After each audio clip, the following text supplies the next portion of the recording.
బర్రెలక్క ఈ పేరు తెలియని తెలుగువారు లేరంటే అతిశయోక్తి కాదు. మొన్నటి వరకు కేవలం సోషల్ మీడియాలో ఫాలో అయ్యే వారికి మాత్రమే ఆమె తెలుసు. కానీ తెలంగాణ అసెంబ్లీ ఎన్నికల వల్ల బర్రెలక్క అలియాస్ కర్నె శిరీష పేరు 2 తెలుగు రాష్ట్రాల్లో మారుమోగిపోయింది. ఎన్నికల్లో ఆమె కొల్లాపూర్ నుంచి స్వతంత్ర అభ్యర్థిగా పోటీలో నిలబడడం సంచలనంగా మారింది. ఈ ఎన్నికల్లో ఆమె నిరుద్యోగుల తరపున నామినేషన్ వేసింది. ప్రత్యక్షంగా పరోక్షంగా ఎందరో బర్రెలక్కకు మద్దతుగా నిలిచారు. అయితే ఈ ఎన్నికల్లో ఆమె ఓడిపోయింది. కానీ జనాలు మాత్రం ఎన్నికల ఫలితాల వేళ బర్రెలక్కకు ఎన్ని ఓట్లు వచ్చాయో తెలుసుకోవడానికి విపరీతమైన ఆసక్తి చూపారు.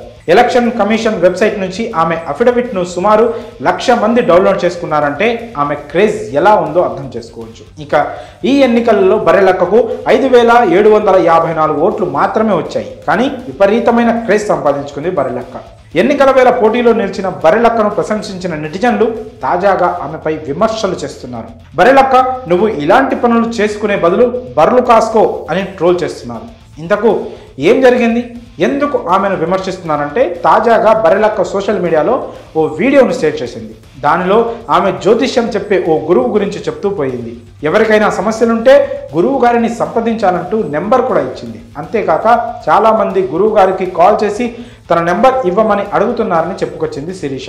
ఈ వీడియో మీద ప్రత్యేక వశీకరణ స్పెషలిస్ట్ అంటూ ఓ ప్రోమో కూడా కనిపించింది. ఇక ఈ వీడియో చూసిన జనాలు తెలంగాణ అసెంబ్లీ ఎన్నికల వేళ విజిల్ గుర్తు మీద పోటీ చేసి విజిల్ బ్లోయర్ల అందరికీ ఆదర్శంగా నిలిచిన బర్రెలక్క ఇప్పుడు ఇలా ఓ జ్యోతిష్కుడిని ప్రమోట్ చేయడం నిజంగానే తమను షాక్కు గురి చేసిందని అంటున్నారు. నిన్ను చాలా మంది ఆదర్శంగా తీసుకున్నారు, అలాంటిది ఇలాంటి వారిని ప్రమోట్ చేయడం ఏంటి?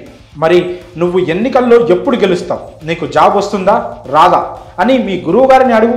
నువ్వు ఇలాంటి పనికి మాలిన పనులు చేయడం కన్నా బర్రెలు కాసుకోవడం మేలు అని ట్రోల్ చేస్తున్నారు. డిగ్రీ చదివినా ఉద్యోగం రాకపోవడం, బర్రెలు కాసుకుంటున్నానంటూ గతంలో శిరీష పోస్ట్ చేసిన సెల్ఫీ వీడియో వైరల్ అయిన విషయం తెలిసిందే. దీంతో అప్పటి ప్రభుత్వం ఆమెపై కేసు కూడా పెట్టింది. అయినా వెనక్కి తగ్గని శిరీష తెలంగాణ అసెంబ్లీ ఎన్నికల్లో కొల్లాపూర్ నుంచి స్వతంత్ర అభ్యర్థిగా పోటీ చేసింది. వేలాది మంది ఆమెకు మద్దతుగా నిలిచారు. అసెంబ్లీ ఎన్నికల్లో ఓడినా శిరీష ఇప్పుడు లోక్సభ ఎన్నికల్లో పోటీకి సిద్ధమవుతుంది. విజయం సాధించే వరకు ఎన్నికల్లో పోటీ చేస్తానని చెప్పుకొచ్చింది. అలాంటిది ఇప్పుడు ఇంత సడన్ గా గురువు గారంటూ ఎవరో జ్యోతిష్కుడిని ప్రమోట్ చేయడాన్ని నెటిజన్లు తప్పుపడుతున్నారు.